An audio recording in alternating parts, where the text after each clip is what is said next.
에베소서는 쓰여질 때 중요한 배경이 그 초대교회들이 당시 가지고 있었던 사회적, 시대적, 문화적 정황을 그 배경에 갖고 있는 편지라고 했습니다. 로마 시대지만 그 정신적으로 헬레니즘에 지배됐던 고대 사회에서 기독교 안에까지 영지주의가 들어왔다고 했습니다. 영지주의란 기독교 안에서도 그 기독교 신앙을 왜곡시키는데 그 부작용을 일으킬 만큼 당시에는 만연했던 그 그리스 사상입니다.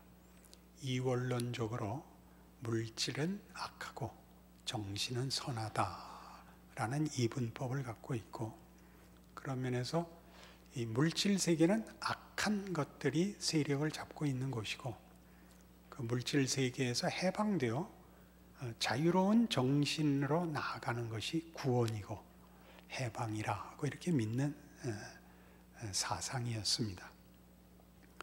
이런 것은 기독교 안에서도 그 기독교 신앙과 묘하게 그 손을 잡을 때가 있습니다. 영지주의라고 우리 번역한 그 말 그대로 그것은 영적이고 지식적인 것을 추구하는 사상이었습니다. 그러니까 깨우침이라는 게 중요한 특징이었고, 그 깨우침의 중요한 내용이 신적 비밀을 깨우치는 것, 그리하여 이 악한 세력이 판을 치는 혼돈 속에 있는 물질계에서 구원을 얻는 것이 그 가장 중요한 핵심 진리입니다. 그것을 깨우친다고 얘기를 하는 것은 오늘날 영성에서 쓰고 있는 것이고, 초대교회에서는 그것이 신의 특별한 그 찾아오심으로 이해를 했습니다. 기독교가 말하는 계시를 차용하게 됐는데, 기독교가 얘기하는 계시는 하나님이라는 존재가 있는 것이고, 영지주의에서는 하나님이라는 존재가 인격적이지 않고 사상적으로 신을 설명을 위해서 도입했을 뿐입니다. 그걸 오늘날 우리 현대사회에서도 많이 쓰이는 영성이라는 말로 한번 이해를 해보시면, 영성이란 인간이 스스로의 내부에 가치 있는 무엇을 갖고 있다고 생각하기로 한 것이 영성입니다. 그러니까 외적으로는 그게 어떤 모습을 해도 상관이 없는 것이 되었죠. 불교이든 무슨 힌두교도든 이슬람교든 기독교든 상관없이, 말하자면 거룩 또는 순결, 진심, 평화, 정의, 이런 단어들로 인격적 신이 배제되고 개념들로 그 자리를 메꾼 것이 오늘날 영성입니다. 현대에 와서 개발된 것이 아니라 인류 역사 내내 인간들은 그 갈증을 느끼는 자신의 영혼을 만족시키기 위하여 하나님께는 돌아가지 못하고, 그럴 능력은 상실했으니까요, 죽은 존재니까 자꾸 만들게 된 것입니다. 보이는 우상을 섬기는 것은 이스라엘의 후기 역사에서 우리가 충분히 봤습니다만, 그렇게 보이는 우상으로만 하나님을 떠나고 종교적으로 타락하는 것이 아니라 이런 내적인 성찰로도 하나님을 자꾸 배제합니다. 그것이 영지주의였고 오늘날에 와서는 영성으로 되어 있습니다. 대단히 그러니까 그 영성을 주장하는 사람들끼리 추상적이고 모호한 단어들만 왔다 갔다 하지 구체적으로 누구가 없습니다. 본인 자신도 구체적이지 않고 이렇게 비몽사몽같이 본인의 안심, 기쁨, 깨우침 같은 실존적이지 않은 인격과 실존과 무관한 그냥 개념과 가치들로 대치되고 있습니다. 여기에 대하여 에베소서가 얼마나 강력히 그 문제에 말하자면 구중을 하고 기독교 신앙의 독특함을 강조하느냐 하면 이 3절 이하의 모든 14절까지 이어지는 삼위 하나님의 그 영광, 그 베푸신 구원에 대한 찬송에서 반복하여 구절마다 하나님이, 예수님이, 성령님이 인격적으로 분명하게 강조됩니다. 찬송하리로다 하나님 곧 우리 주 예수 그리스도의 아버지께서 그리스도 안에서 하늘에 속한 모든 신령한 복을 우리에게 주시되, 이렇게 되는 겁니다. 하나님이 창세전에 그리스도 안에서 우리를 택하사 우리로 사랑 안에서 그 앞에 거룩하고 흠이 없게 하시려고, 이 그가 계속 강조됩니다. 그 기쁘신 뜻대로 우리를 예정하사 예수 그리스도로 말미암아 자기 아들들이 되게 하셨으니 이는 그가 사랑하시는 자 안에서 우리가 거저 주시는 바 그의 은혜의 영광을 찬송하게 하려는 것이라. 이게 문법적으로는 말이 안 되는 표현이라고 주석에 설명된 데가 있습니다. 그러니까 형용사가 너무 남발되거나 강조가 너무 겹치면 수사학적으로는 사실 문제가 있는 겁니다. 여러분 기가 막히거나 이론을 뛰어넘는 어떤 말을 해야 될 때 그렇게 되지 않습니까? 문법이 없어지고 그냥 격한 표현만 겹쳐서 나오지 않습니까? 지금 그렇게 어떤 의미에서 거룩한 분노로 사도 바울을 이렇게 탁 막아서는 겁니다. 인간이 스스로 만드는 자기 안심, 자기 확인, 그것이 기독교가 아니다. 기독교는 심리치료제가 결코 아니며 스스로가 전부인 것 같이 속이는 것으로 대신할 수 없다. 그것은 창조주 하나님의 작정과 그 의지에 속한 것이며 그의 능력과 약속에 속한 것이니라. 이렇게 시작부터 쾅 하고 문을 여는 것입니다. 갈라디아서 5장에 가면, 에베소서 바로 앞에 있습니다. 갈라디아서 5장에 가면 16절 이하에 이렇게 나왔던 것 기억하셔야 됩니다. 내가 이르노니 너희는 성령을 따라 행하라. 그리하면 육체의 욕심을 이루지 아니하리라. 성령을 따르는 것, 육체를 따르는 것, 그러니까 성령과 육체가 대비되는 것보다 더 중요하게 내가 있는 것입니다. 내가. 그러니까 성령을 부르고 죄를 지적하고 하는 나에 관한 얘기를 하는 겁니다. 내가 어느 쪽을 따라갈 것이냐라고 묻는 것입니다.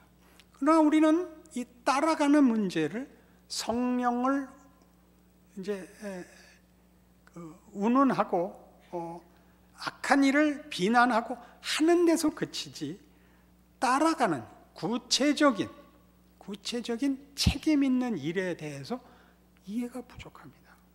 이 책임 있는 일은 그 시대를 구하고 교회를 구하고 하나님의 일을 구하고 하는 일들이 아니고 나 자신에 관한 것입니다. 육체를 따라갈 것이냐, 성령을 따라갈 것이냐이지, 그렇게 해서 나라를 구할 것이냐, 교회를 구할 것이냐는 그건 우리의 권한 밖의 일입니다. 우리가 질 수 있는 책임보다 큰 것입니다. 근데 그 앞에 것을 빼놓고 이런 큰 명분으로 본인이 해야 할 일을 안 합니다. 그래서 자기도 모르게 영지주의에 빠집니다. 아는 것이 자기라고 생각을 하죠. 그걸 행하지 않고, 행하지 않는다는 게 무슨 뜻인가 좀 더 보죠. 육체의 소욕은 성령을 거스르고 성령은 육체를 거스르나니 이 둘이 서로 대적함으로 너희가 원하는 것을 하지 못하게 하려 함이니라 입니다. 말을 하고 어느 게 옳다고 분별하고 이해하고 선언하는 것이 아니라 그렇게 사느냐 못 사느냐입니다. 그렇게 사느냐 못 사느냐는 무엇을 하고 안 하고의 문제가 아니고 실천 여부보다 더 중요하게 나라는 존재를 무엇로 채울 것이며 내가 아는 것으로 내 인생을 어떻게 살아내느냐에 관한 것으로 등장합니다. 육체의 일은 분명하니 음행과 더러운 것과 호색과 우상 숭배와 주술과 원수 맺는 것과 분쟁과 시기와 분냄과 당짓는 것과 분열함과 이단과 투기와 술 취함과 방탕함과 또 그와 같은 것들이라. 이 무슨 얘기일까요? 육체를 쫓으면 자기를 소모하고 탕진하고 더럽힐 수밖에 없다, 그렇게 얘기하는 겁니다. 그런 일들이 나쁜 것, 성령을 따르는 것이 얼마나 거룩하고 가치 있고 육체는 얼마나 육체의 일들은 나쁜 것인가라고 개념과 내용을 비교하지 마시고 육체를 따르는 것은 우리 자신을 소진하며 불태우며 썩히며 부패시키고 망하게 하는 것입니다. 우리 자신이 망가지는 것입니다. 망가뜨림에 자신을 내주는 것인데 에베소서 4장 17절 이하에서는 이렇게 얘기하고 있습니다. 그러므로 내가 이것을 말하며 주 안에서 증언하노니 이제부터 너희는 이방인이 그 마음에 허망한 것으로 행함같이 행하지 말라. 그들의 총명이 어두워지고 그들 가운데 있는 무지함과 그들의 마음이 굳어짐으로 말미암아 하나님의 생명에서 떠나 있도다. 그들이 감각 없는 자 되어 자신을 방탕에 방임하여 모든 더러운 것을 욕심으로 행하되 오직 너희는 그리스도를 그같이 배우지 아니하였느니라. 감각 없는 자 되어 자신을 방탕에 방임하여 모든 더러운 것을 욕심으로 행하는 것, 자신을 방탕함과 더러움에 내어주는 것. 그래서 육체를 따르는 것은 자기 자신을 더럽히고 썩히는 겁니다. 성령을 따르는 것은 선언하고 공포하고 결정하고 말하고 변명하고 그러는 자랑하고가 아니라 자신을 내어 맡겨 그 길을 따라 삶으로써 뒤에 나오는 것 같이 22절 오직 성령의 열매는 사랑과 희락과 화평과 오래 참음과 자비와 양성과 충성과 온유와 절제니 이 같은 것을 금지할 법이 없느니라. 그러니까 나라는 존재가 그 인격적 존재가 성품과 실력에 있어서 이 내용으로 차는 것입니다. 얼마나 중요한 구별인지 아시겠습니까? 내가 뭐가 되느냐의 문제입니다. 무엇을 하는 것이 아니라 내가 무엇이 되어 거기에 열매가 달리는 것입니다. 예전에 이 부분에 대한 제 멋진 예화가 있었는데요. 과일 장사하지 말고 나무가 되라 그랬던 기억이 납니다. 포도나무면 포도가 열리고 사과나무면 사과가 열리는 것이 당연한 것입니다. 근데 과일 장수가 돼서 과일 가게를 열어서 과일을 사 모으고 있어서 자기가 포도나무고 복숭아나무라고 생각하지 말라 그랬죠. 기억나십니까? 안 난다 이거죠? 그럼 지금 새삼스럽게 기억을 합시다. 얼마나 우리 집에 과일이 많은가의 싸움이 아니라 내가 그것이 됐느냐라고요. 신앙이 좋다는 것은 여기 나오는 그대로 성령의 열매는 사랑과 희락과 화평과 오래 참음과 자비와 양성과 충성과 온유와 절제입니다. 이런 것들은 뭘까요? 덕먹이기 이전에, 그러니까 윤리고 도덕이고 가치이기 이전에 하나님이 가지신 속성입니다. 하나님의 성품입니다. 하나님과 연결되어 있지 않으면 공급받을 수 없고 만들어질 수 없는 열매들입니다. 에베소서 그 얘기를 하고 싶은 겁니다. 영지주의나 오늘날 그 연장선상에 있는 영성에서 사람들은 거룩해지기를 원합니다. 의롭기를 원합니다. 행복하기를 원합니다. 스스로 그걸 만들 실력이 없습니다. 인간은 하나님의 창조물이라서 우리를 만드신 하나님만 우리를 만족시킬 수 있습니다. 그래서 우리가 한계가 있다는 뜻으로 부정적으로 이해하실 소지가 많은데, 하나님만이 채워줄 수 있는 존재로 크게 창조되었다는 뜻입니다. 인간은 자기가 느끼고 이해하고 상상하고 소원하는 것보다 더 큰 능력과 내용으로만 채워질 수 있습니다. 그러나 우리 인류의 조상 아담은 타락했습니다. 하나님을 배반하고 죄를 지어 하나님으로부터의 모든 생명과 가치의 공급이 끊겼습니다. 타락과 죄입니다. 우리한테는 영원히 그 본성이 남아 있어서 우리 스스로가 우리의 필요를 만들 수 있다고 생각하고 만들었다고 믿고 스스로를 속입니다. 끊임없이 교회 안에 있는 교회의 구성원들인 모든 성도들의 마음에 있는 공통된 죄의 본성이죠. 자꾸 하나님을 뺍니다.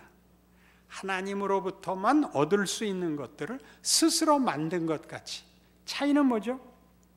스스로 만들었다고 생각하는 사람들은 차별화를 하죠. 자랑과 정죄가 나오고, 하나님으로부터 공급받았다는 걸 아는 사람들에게는 감사와 찬송이 있습니다. 누구를 찬송합니까? 하나님께 영광을 돌리죠. 당연히 영광을 돌리는 게 겸손이라는 이름의 가치를 가지는 것이 아니라, 하나님이 얼마나 크시고 우리한테 복된 분인가를 아는 감격이 쏟아져 나오는 것이 감사입니다. 찬송이고요. 감사와 찬송이 의무가 되고 자랑의 다른 가면이 되는 수는 얼마든지 있습니다. 어떻습니까? 한번 스스로를 생각해 보시겠어요? 고등학교 동창보다 같은 교회 나오는 친구가 더 가까워야 맞습니다. 그렇습니까? 그렇지 않습니다. 고등학교 동창이 더 가깝습니다. 왜 그렇지요? 이상하게 고등학교에서는 가르쳐주지 않았고 교회에서는 가르쳐준 게 용서인데, 겸손인데, 고등학교 동창들은 용서하는데 교회는 용서를 안 합니다. 신기한 일이죠. 그 제일 친한 고등학교 동창은 싸움만 한 친구입니다. 그 친구들은 넘어가는데 왜 교회에서는 자꾸 뭐라 그러죠? 왜 자꾸 후벼 파죠? 뭘 확인하고 싶은 거죠? 나는 훌륭한 사람이다를 사람에게 확인하고 싶죠. 그죠? 하나님께가 아니라. 그러니까 하나님께 찬송과 감사를 돌릴 때마저도 그것이 그 자랑의 종교적 가면이 되는 거죠. 너무 신랄하게 얘기한다고 생각하지 마시고, 이것 때문에 그럽니다. 예수를 믿고 마음이 따뜻해지지 않으면 문제가 있는 것입니다. 찬송하리로다거든요. 찬송하리로다. 하나님 곧 우리 주 예수 그리스도의 아버지께서 그리스도 안에서 하늘에 속한 모든 신령한 복을 우리에게 주셨다. 이렇게 되는 거거든요. 그냥 어떻게 막을 수 없이 터져 나오는 그 찬가거든요. 예수를 믿은 감격, 여러분 구원 얻은 감격으로 이렇게 굉장히 축소됐는데, 그때까지 몰랐던 예수를 알게 되고 오늘 죽어도 천국 갈 수 있다는 걸 확인한 그 감격에 비교할 수 없이 더 큰 게 이어져 나오는 겁니다. 하나님의 자녀라는 지위, 신분, 모든 것이 합력하여 선을 이루도록 축복하시는 예수 안에서의 우리의 인생, 우리의 현실, 이런 것들로 인하여 고통 속에 있고 해결할 수 없는 속에 있다 할지라도 우리의 영혼의 닻이 예수 안에 있는 하나님의 거룩하심과 자비하심과 성실하심에 묶여 있음을 아는 것입니다. 사람에게 자기를 확인할 필요가 없는 깊고 무한한 감격 속에 있게 됩니다. 그래서 정신이 없어지고 고통을 안 느끼게는 안 되는 게 하나 흠이지, 사실은 무엇으로도 빼앗거나 엎을 수 없는 예수 믿는 사람들의 감격이 있는 것입니다. 그 얘기를 하고 있는 것이죠. 성령의 열매가 뭐라고요? 하나님이 우리에게 주시고자 원하시는 하나님의 하나님 되시는 모든 영광들입니다. 성령 안에서 우리에게 주어지죠. 기독교가 강조하는 신앙의 대표적인 단어는 믿음일까요? 순종일까요? 사랑일까요? 그 셋은 항상 붙어 다닐 것입니다. 고린도전서 13장식으로 얘기하면 믿음, 소망, 사랑이지만 믿음과 연결해서는 믿음과 순종이 붙어 다니는 것 같습니다. 믿음이란 하나님 아버지를 믿는 것이요, 신뢰하는 것이요, 그를 기뻐하는 것이요, 감사하는 것이며, 그래서 그분께 나를 내어 맡기는 겁니다. 내가 나를 만들지 않고 내가 나를 채우지 않고 하나님이 주신 걸로 나를 채우기로 하는 것, 그게 순종입니다. 그게 지금 터져나오는 찬송하리로다 하나님 곧 예수 그리스도의 아버지께서 라고 터져나오는 감격의 첫 표현들인 것입니다. 그게 우리에게 있죠. 그것이 여러분에게 얼마나 실감이 나느냐 하는가는 좀 다른 문제입니다. 여러분이 어떤 위기에서 해결을 받았을 때, 어떤 간절한 기도가 응답을 받았을 때, 어떤 막다른 골목에서 기적적인 체험을 했을 때 여러분이 탄성이 터져 나오겠습니다만은, 좀 더 깊게 생각해 보시면 그것은 그때 나타난 일이지, 그 일을 하신 하나님은 외면하고 있다가 방관하고 있다가 냉정하게 있다 그때 개입하신 것이 아니라 늘 지켜보고 있다 그때 오신 겁니다. 개입하셔야 될 때와 놔두시는 때 둘 다 하나님이 통치하고 보호하고 계시는 연속선상에 있는 것입니다. 감사와 찬송이라는 건 그렇게 큰 소리로만 나오는 것이 아니라 말할 수 없는 것으로 우리의 영혼에, 우리의 존재에, 우리의 인격에, 우리의 어떤 깊은 운명에 각인되어 있는 것입니다. 우리가 외면해도 없어지지 않고 못나도 취소되지 않는 그런 하나님의 손길로, 붙잡으심으로 그렇게 우리 모든 성도들의 영혼에 들어와 있는 손길인 것입니다.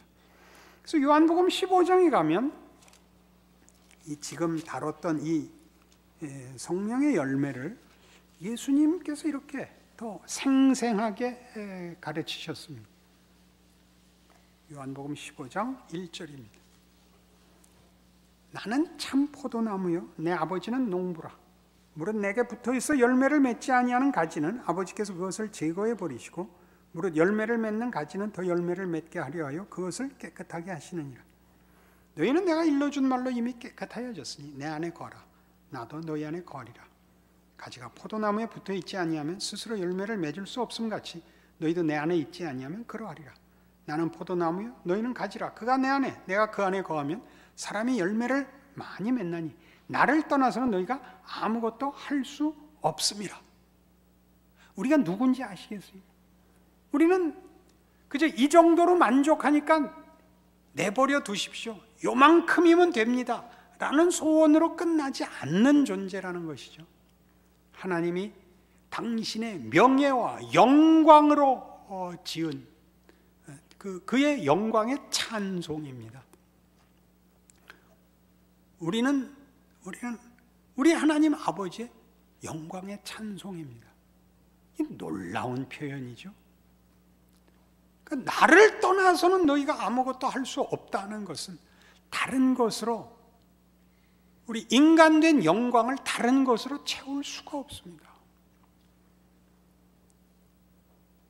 영지주의나 오늘날 현대 영성이나 또 우리가 가지는 종교적인 그 이해와 확인에 있어서 제일 많이 등장하는 내 안심, 그 개념에 붙잡히는, 도덕성에 붙잡히는 옳고 맞고 그리고 분명하고 하는 것들이 하나님을 떠나서 독립적으로 존재하기 시작하면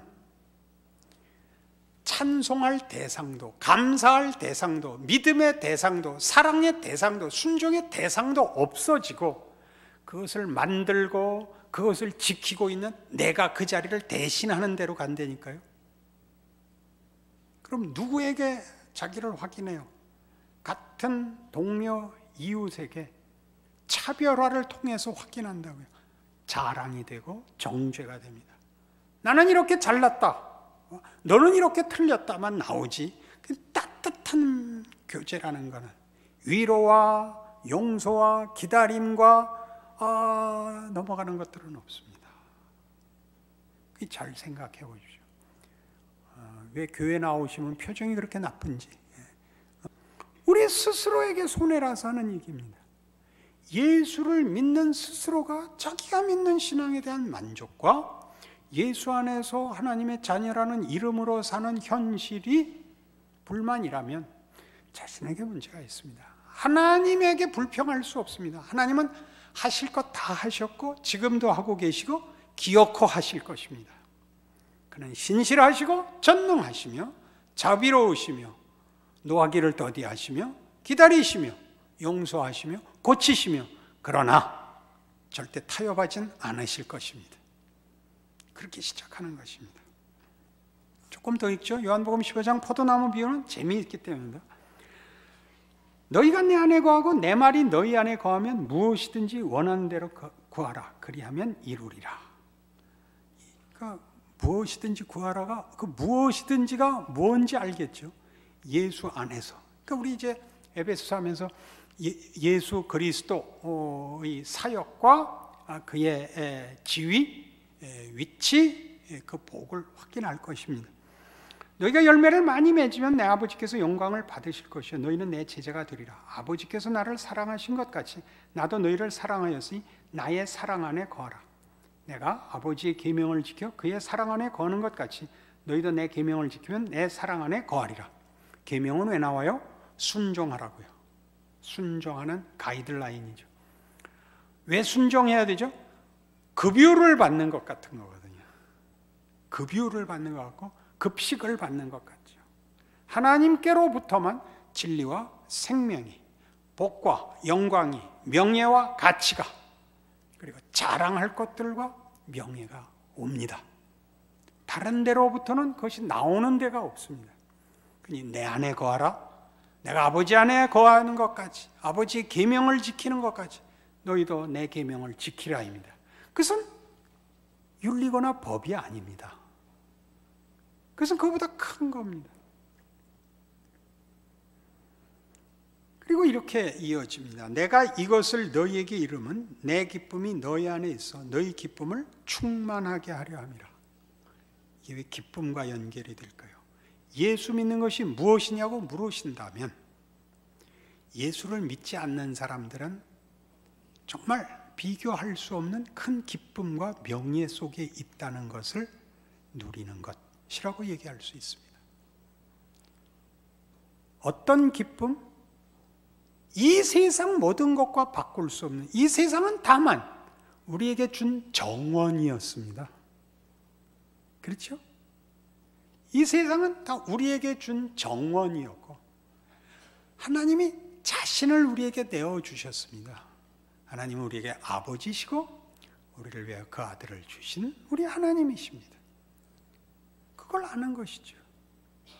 우리가 가지는 신자된 명예와 가치와 현실로서의 하나님의 자녀로의 위상을 아는 것입니다. 그것이 큰 기쁨입니다. 예수님이 겟세마네 동산에서 기도하실 때 천사를 보내어 그 기도를 도우신 하나님, 예수님께서 이렇게 베드로에게 반문하셨습니다. 베드로가 말고의 귀를 베자 내가 지금이라도 아버지께 구하면 12영도 더 되는 천군 천사를 보낼 수 있음을 네가 알지 못하느냐? 영이라는 것은 당시 진영 할 때 영입니다. 군사 단위, 군대 단위의 표현이죠. 지금으로 얘기하면 연대 병력 같은 겁니다. 3,000명쯤 되는 영, 12영도 더 되는 천군 천사를 보낼 수 있음을 알지 못하느냐? 기억하셔야 됩니다. 예수 그리스도의 죽으심은 아버지의 기쁘신 뜻이었고, 성경 어디서나 얘기하는 것 같이 그 일로 하나님은 영광을 받으셨다 선언하고 있습니다. 우리의 고통과 우리의 억울함들이나 우리의 약함이나 우리의 감추어진 것들은 하나님이 일하시는 신비한 하나님의 능력입니다. 그것은 예수님이 말씀하신 것 같이 한 알의 밀이 땅에 떨어져 썩는 것 같은 것입니다. 많은 열매를 맺는 것이죠. 우리의 모든 존재가 그렇습니다.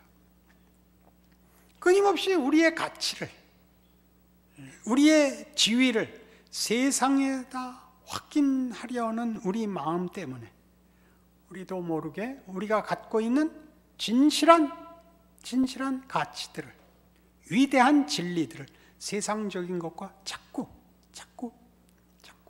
섞습니다. 초대교회는 영지주의로 혹은 율법주의로, 예수를 믿지 않는 인류들에게 있어서는 언제나 우상으로, 권력으로, 탐욕으로, 그리고 사실은 진리도 생명도 줄 수 없는 이상한 종교로, 사상으로 인류를 현혹시키고 넘어뜨리곤 했었죠. 우리 모두 속에 있는 공통된 종교적 부패성일 것입니다. 예수를 믿으면 여길 벗어나는 것입니다. 우리는 우연에 붙잡혀 있거나 어떤 해결할 수 없는 숙명에 붙잡혀 있지도 않습니다. 그 아들을 버리신 하나님 아버지의 자비롭고 은혜롭고 노하기를 되되고 인자와 진실이 풍성한 하나님의 통치와 사랑과 능력 안에 있습니다. 이 외침, 이 감사를 여러분 것으로 만드십시오. 여러분들이 스스로에 대하여 감사와 만족을 가지지 않으면 옆에 아무도 오지 않습니다. 옆에 아무도 오지 않을 때는 여러분 스스로 아셔야 됩니다. 내가 불편한 표정을 하고 있거나 나는 뭐가 불편할까? 스스로에게 물으십시오. 인생이 고단하다고요? 그건 그렇습니다. 고단하지 않은 인생은 없는데 소리를 내지 않고 노래를 부를 수는 없는 것입니다. 고단하지 않은데 가치와 명예와 실력을 만들 수 있는 방법은 없습니다. 허공을 딛고 올라갈 수는 없는 것입니다. 계단을 만들고 산을 쌓아야 올라가는 것입니다. 그것 자체가 고통스러울지는 몰라도 아니요, 그것 자체가 이미 명예와 영광을 향하여 발걸음을 내디딘 것이요 부름을 받은 것입니다. 그 사실을 기억하셔서 표정 밝게 하시고 기뻐서 미칠 것 같은 표정으로 또 만나십시다. 기도하시겠습니다. 하나님 아버지, 하나님을 아버지라 부르는데 무엇이 겁나겠습니까? 인생은 물론 힘듭니다. 그러나 아버지께서 우리 주 예수 그리스도를 이 땅에 보내어 고난을 겪게 하시고 십자가에 매다셨습니다. 그리하여 부활을 이루셨습니다. 그러니 우리의 고난과 우리의 힘든 것들이 무엇을 만드는지 이제 믿어야 됩니다. 하나님이 기적을 이루시는 줄 기억하고 담대히 고난을 감수해야 하며 인내해야 하며 믿음을 가져야 하며 하나님 일하심과 하나님의 이름을 주신 것을 인하여 감사해야 합니다. 그렇게 살게 하시옵소서. 그런 교회 만들게 하옵소서. 그렇게 세상 앞에 우리가 믿는 하나님이 누군지 증거할 수 있게 하여 주시옵소서. 예수님 이름으로 기도합니다. 아멘.